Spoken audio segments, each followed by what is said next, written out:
Dans les avions, il y a très souvent des disputes à propos des sièges inclinables.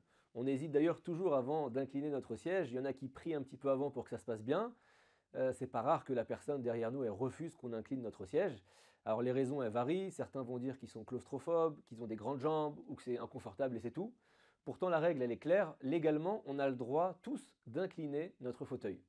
Mais la vraie question, c'est est-ce qu'il faut le faire coûte que coûte? En fait, cette situation, c'est pas qu'une question de confort en avion ou pas. C'est une question de vision de la vie.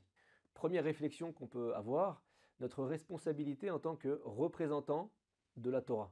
Prenons un exemple personnel, je porte une kippa, j'ai des tzitzit, je suis clairement identifié comme un juif croyant. Si je perds mon calme, même si j'ai raison, ça va entraîner ce qu'on appelle un chilul Hashem, une profanation du nom de Dieu.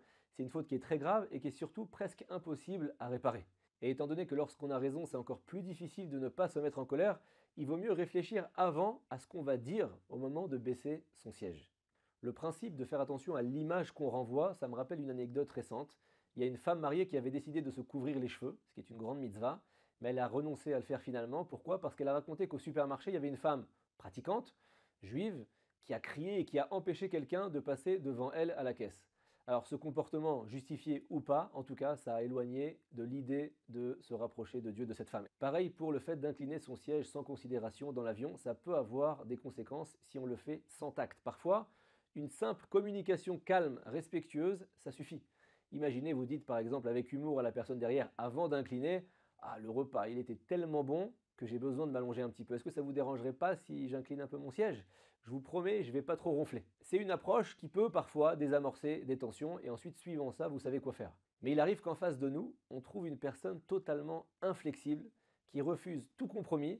Dans ce cas-là, qu'est-ce qu'il faut faire? Et dans ces moments-là, il faut savoir céder.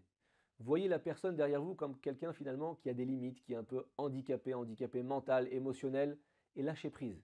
Le Rav Aaron Leib Steinman, il a dit à l'âge de 103 ans, je n'ai jamais vu quelqu'un céder et en sortir perdant. Céder, ça élève une personne.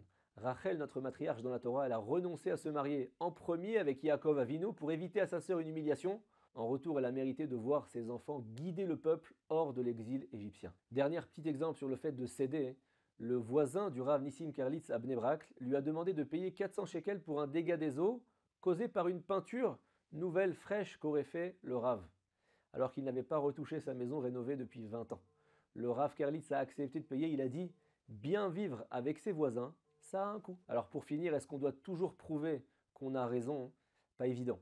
En tout cas, il faut éviter, c'est sûr, toute profanation du nom de Dieu. Et quand on fait face à un refus catégorique d'une personne mentalement limitée, il vaut mieux céder et pas arriver à la haine. Espérons qu'Hachem nous aide pour y arriver. C'est pas du tout évident, même si je vous le dis, pas certain que moi j'en suis capable. En tout cas, il faut prier pour y parvenir.